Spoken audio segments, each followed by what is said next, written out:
The Hull City retained list is officially out, confirming which players will not be part of the squad heading into the next season's campaign under whoever the manager may be at that time. Yes, the retained list has been announced without a manager to have a clarification on it, whether this is feeding off what Liam was working on for the retained list, inputting from managerial decisions higher up.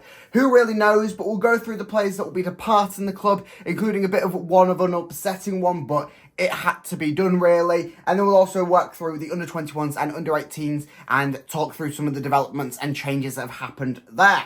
Well, first of all, start off with the senior squad. Hull City can confirm its retained list following the conclusion of the 2023-24 Sky Bet Championship season. So we'll save the big hitter for the end. But midfielder Adama Traore has not got a contract extension. He's done. His contract's up at the end of the season and Hull City will not be renewing it. A man who came in September 2022 was one of the standout signings of that transfer window, was destined to be something, was waiting for his appearance, was waiting for him to sign. It was a long detailing summer for that one. We did sign him. We signed him with an injury which put him out for that entire first season, which was a bit unfortunate. So then coming into the next season, it was expected to have a bright spark, a really commanding push, and unfortunately it didn't really work. 24 appearances this season for Traore, grabbing 2 goals, 1 assist, and 4 yellow cards in the process in the Championship, and then 1 appearance in the Carabao Cup. But we'll all just remember Adama Traore for that shocking open goal miss against Leeds at home. And if he scored that, Hull City would have been in the playoffs. That's all I'm saying. Of course, it's down to many more factors than just one missed goal from one player in a 0-0 draw at home. But it's them little things that you can sort of go into. So best of luck to the future for Adama Traore. Of course, didn't really get the playing time this season in the position that he is suited to. He's more of that central attacking midfielder role, and unfortunately we was playing him out on the wing, was putting him in different positions that he didn't really work in, which was the case with quite a few players this season, and some players rose to it, some players didn't. Adama Traore was one of the players that didn't rise to it, and then lost out on game time as the season progressed. With of course the influx of loan players in January sort of persuaded that to happen. But yeah, a bit of an upsetting one there. Not an upsetting one necessarily for the club, but for Adama Traore, didn't seem to work from the minute go. Signed injured.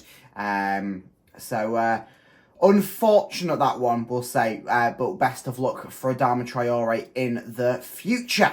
Next up, goalkeeper David Robson. So David Robson, of course, signed in the under-15s level for Hull City, so he's worked his way through the academy, made his way up to get his senior debut back last season or the season beforehand, August. It would be August 2022 against Bradford City in that Carabao Cup fixture, which we ended up losing. And then following that, I think he went on loan to Crawley Town for a 6-month period. Performed okay there. I think that he won a penalty shootout on his opening game by saving a penalty. So that's all cracking there. Returned back to the club, has had a variety of different loan spells, like 1-month loan spells to National League sides and bits. But it hasn't really clicked. He's always been that sort of number 2 to Harvey Cartwright in the academy, developing goalkeepers that have come up into the senior team. But best of luck to him for wherever he finds himself in the future.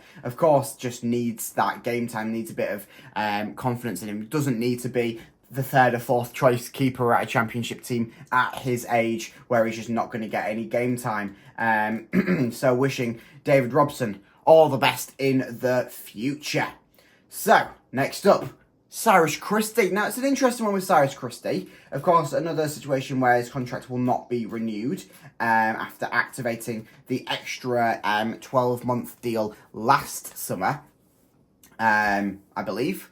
Oh, no, we're not activating the 12-month deal. And that is pretty much down to what his contributions was this past season. Of course, the first season Cyrus Christie came in, he made a really impactful start. He had a fantastic season. He was the number 1 right back for Hull City over Louis Coyle, and he had an injury, didn't he? It's an injury case that really shot him down. He had that injury, didn't really come back from the injury in the manner that we knew him from, and therefore this season he's just been shocking. Has lost out in game time, only 28 appearances this season, playing 1,358 minutes, putting in some okay defensive numbers, but nothing really to write home about. And then, of course, it's all about the performance on the pitch, and the performance on the pitch was not to the standard of the club and also what he was producing the season beforehand, where he did actually grab Player of the Month awards in October and February of that season. So a little bit of upsetting and disappointing one on Cyrus Christie's case. Of course, it has to be done. And with the rumours of Hull City looking to bring in a fresh right back to challenge Louis Coyle for that position, who knows where the future of that defending position will go. And I think that this all almost underlines the fact that we will be looking for sort of a promising right back to challenge Louis Coyle, with us not activating that extra year's option on Cyrus Christie. So best of luck to him for the future. Okay, Aaron Connolly now. Aaron Connolly, similar situation to Cyrus Christie. Injury struck him down. He has had a history of injury cases. Has pretty much had every season of his shut down all the way through from Brighton into his playing days out on loan and now at Hull. Of course, joined us in January 2023 on a loan option until the end of that season. Had an okay start. Of course, injury picked him up, playing 6 games on loan during that short spell, and taking a lovely brace in what I believe was his birthday against QPR at home, which was a nice touch for him. Then also he returned back to Hull City at the start of this campaign on a 1-year deal for an undisclosed fee, and that was sort of him brought in to work under Azenia, a promising young striker under a promising young manager, and hopefully that'll catalyst him. And he did have a fantastic start, 4 goals in his opening 8 games. Which then led him on to grab 8 goals in all over the season in 30 appearances. So his numbers did dwindle as the season went on. But at that start, you remember that start of the season, Aaron Connolly appearing off the bench, 20 minutes to go, would grab 1 or 2 goals. He was really the man to do it from the bench for Hull City, and it was really. He started to get that starting role, especially when was looking for a bit more of a goal-scoring striker at that time. And it just didn't really work. Then, obviously, injuries picked up. He picked up, I think, 2 injury cases throughout this season. So it just didn't work once again for Aaron Connolly. And it sounded like that this was going to be his only season at Hull, unless he did absolute wonders and the club wanted to sign him on. But unfortunately, it didn't work. And hopefully this little stint has given him a launch pad to take on a bit more of a long-time role at a club. I can possibly see him going to a fellow championship side on a 2-year deal or something, with the hopes of them trying to get the best out of him. An injury-free Aaron Connolly as well, just wishing the best for him, and it to be injury-free in that case. Next up, Billy Sharp. Yes, Billy Sharp.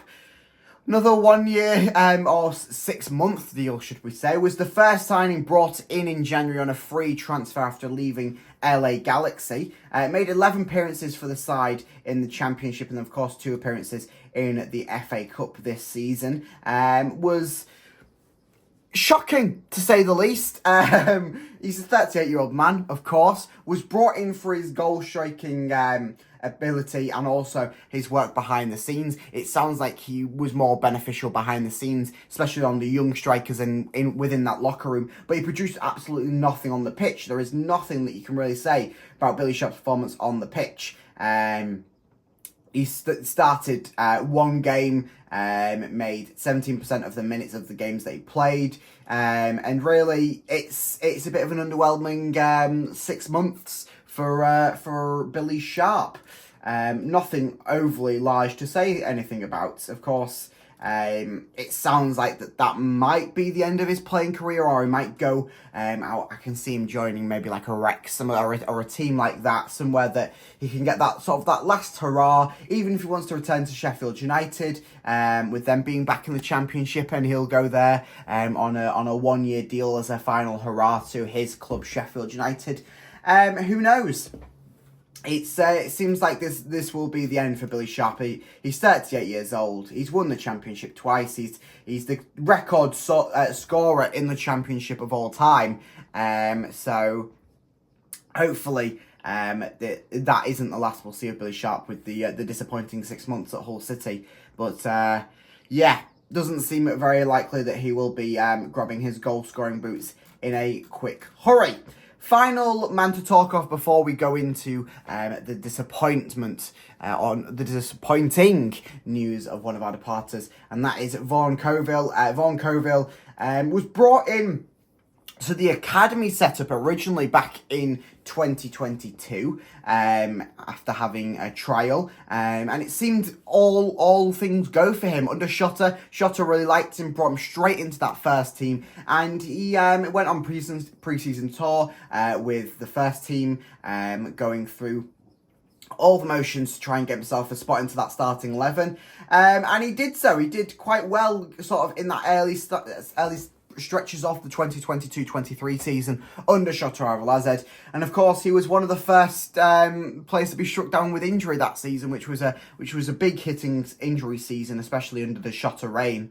And he had an ACL injury, and that sends him out for the rest of the season. He was sort of brought back to play a few minutes this season. I think the only appearance he made for the first team was a 45-minute stint in the Carabao or FA Cup, one of the two. And yeah, it was a 45-minute stint, which didn't really produce too much. Looks a little bit of glimpses of the Vaughan Coville that we saw in the season beforehand, just looking to him to get going. But realistically, he spent the rest of his season in the under-21s and the academy setup, where he was originally brought into, and still didn't produce an overly large amount. I believe he was part of some USA team or youth USA team this year as well. I can't fully remember the hinges on that one, but I definitely do remember seeing something about that.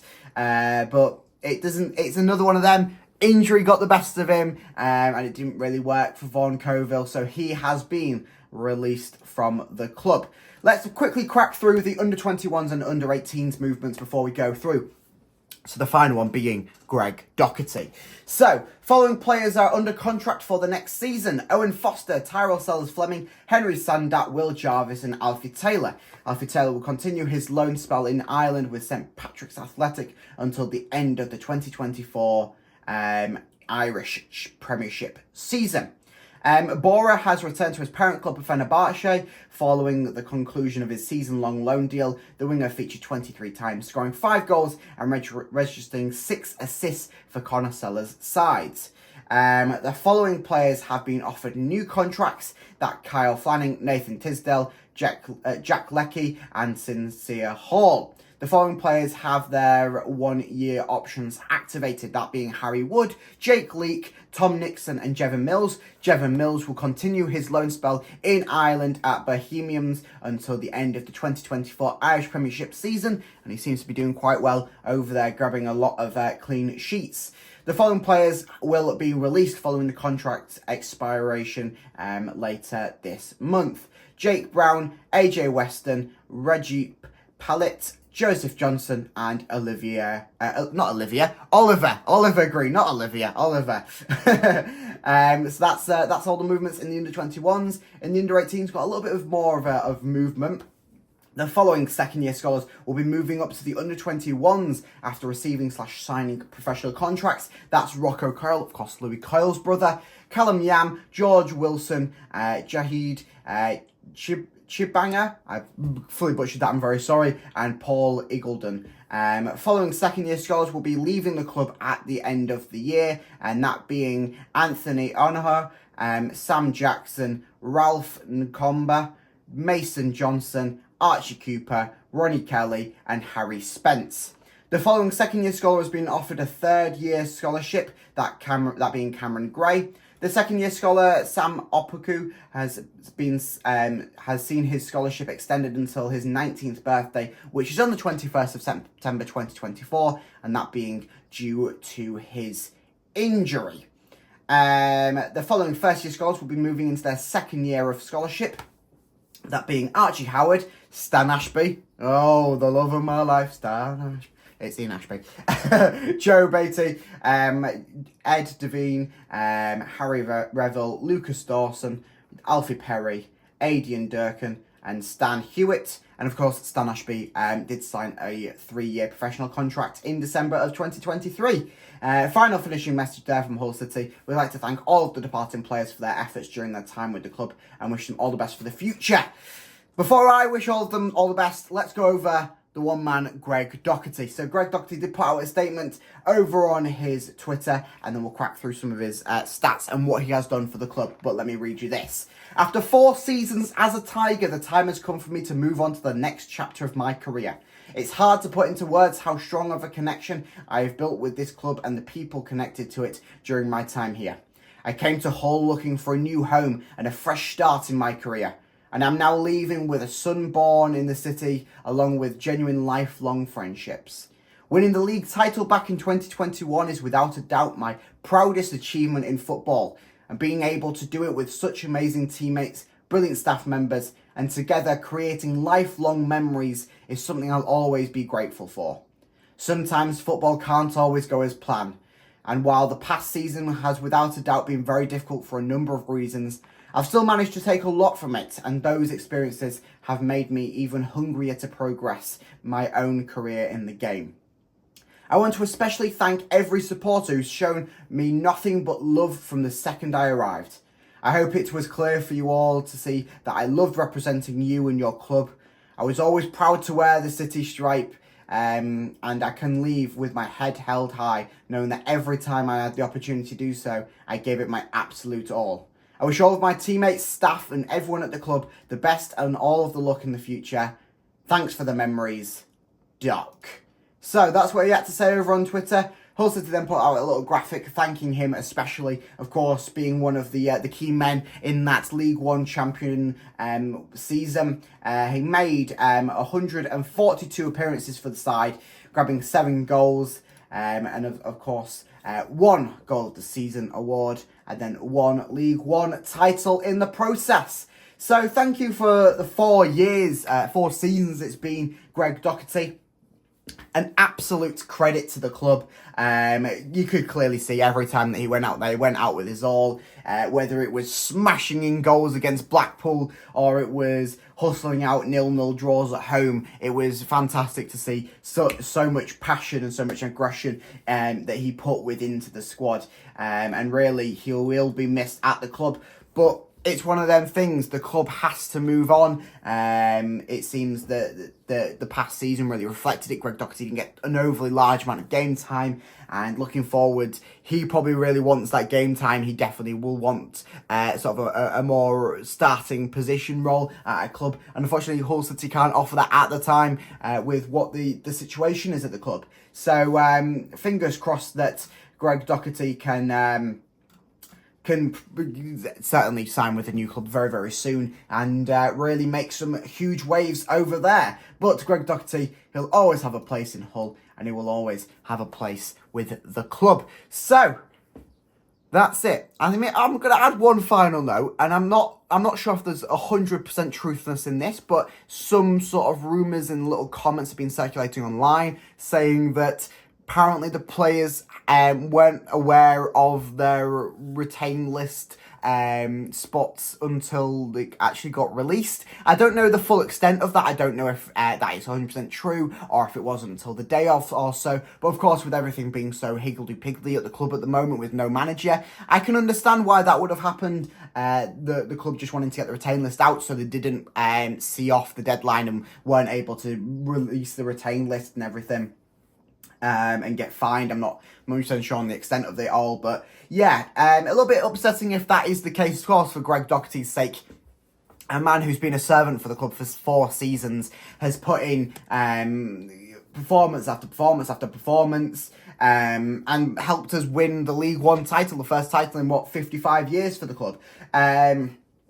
So hopefully that isn't the case. We'll report further on the channel if that is and what that fundamentally may mean, but hopefully not. And hopefully Hull City will have a manager by the end of the week. This is the week that Adrian Illijali was promising things should happen by. So hopefully things will happen for the club and we can maybe come into the weekend with a brand new manager and hopefully we can look forward to this summer transfer window. So that's it for this video. Make sure you like and subscribe so you do not miss out on any more Hull City news and content. So say, manager updates will be here on the channel every day. So make sure you like and subscribe and up the Tigers.